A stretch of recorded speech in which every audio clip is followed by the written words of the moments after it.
घने, शांत और रहस्यमयी जंगल में जहाँ पेड़ों की ऊंची चोटियां बादलों को छूती थी, वहीं पर रहता था एक ताकतवर राजसी शेर, जंगल का राजा, जिसकी दहाड़ से धरती भी कांप जाती थी।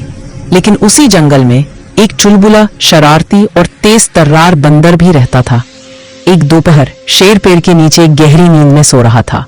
हवा हल्के हल्के पत्तों को छू रही थी और बंदर ऊपर डाल पर बैठा शेर को घूर रहा था। शरारत उसके दिमाग में उबल रही थी। धीरे धीरे वह नीचे उतरा और झट से शेर की पूंछ खींच दी। शेर दहाड़ उठा। कौन है? जंगल कांप गया, लेकिन बंदर ऊपर डाल पर हंस रहा था। अगले दिन और अगले दिन बंदर वही शरारत दोहराता रहा। शेर अब सचमुच गुस्से में था। आज जिसे पकड़ा उसका खेल खत्म। तीसरे दिन शेर ने सोने का नाटक किया, सांस धीमी, आंखें आधी बंद, जैसे गहरी नींद में हो। बंदर को लगा, अरे वाह, आज तो मजा आ जाएगा। वह नीचे उतरा और तभी शेर बिजली की तरह उठा। बंदर घबरा गया, फिसला और नीचे गिर पड़ा। अब वो शेर के बिल्कुल सामने था, डर से कांप रहा था। शेर बोला, मजाक वही होता है जिसमें साम जाक नहीं होता। बंदर की आंखें झुक गई। उसने सिर हिलाकर माफी मांगी। उस दिन के बाद शरारत बंद हो गई, गलतियां मिट गईं। शेर और बंदर दोनों अच्छे दोस्त बन गए। शेर और बंदर की दोस्ती अब पूरे जंगल में मशहूर हो गई थी। दोनों साथ घूमते, बातें करते और खूब हंसी मजाक करते थे।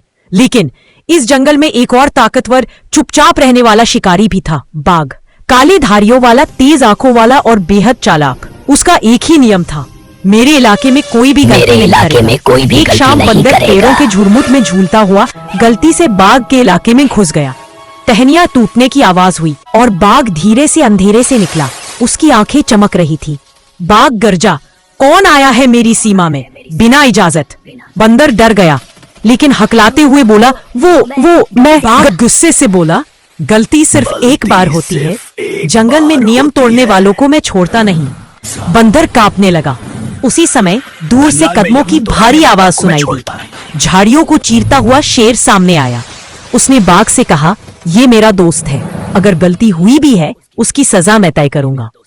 बाघ मुस्कुराया, दोस्ती अच्छी है शेर, लेकिन जंगल के नियम उससे भी ऊपर है। दोनों बड़े शिकारी आमने सामने खड़े थे। हवा में तनाव फैल गया। बाघ बोला कि अगर तुम्हारा दोस्त सचमुच समझदार है तो उसे एक मौका मिलता है। बंदर ने डरते हुए पूछा, कौन सा मौका? बाघ ने पेड़ की तरफ इशारा किया।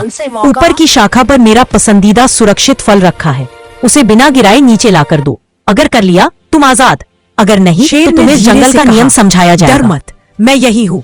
बंदर ने गहरी सांस ली। वहाँ पेड़ तक चाहा, पतली डालियां हिल रही थी। नीचे शेर और बाघ दोनों उसे देख रहे थे। एक कदम गलत तो उसका संतुलन बिगड़ जाता। लेकिन बंदर ने अपनी फुर्ती दिखाते हुए धीरे धीरे उस फल के पास पहुंच गया। उसने फल उठाया और धीरे धीरे नीचे उतरना शुरू किया। सांसें जमी हुई थी। अंत में बंदर ने फल सेफली नीचे रख दिया। बाघ मुस्कुराया, अच्छा है, तुम सिर्फ शरारती नहीं, समझदार भी हो। फिर उसने शेर से कहा, तुम्हारा दोस्त तुम्हारे जैसा ही साहसी निकला। शेर ने बंदर के कंधे पर हाथ रखा। सीख ली ना, हिम्मत वही दिखानी चाहिए जहाँ जरूरत हो। बंदर खुशी से चमक उठा। तीनों जानवर पहली बार एक साथ खड़े थे। जंगल में एक नई शांति दिखानी चाहिए, क्या प्योर हो।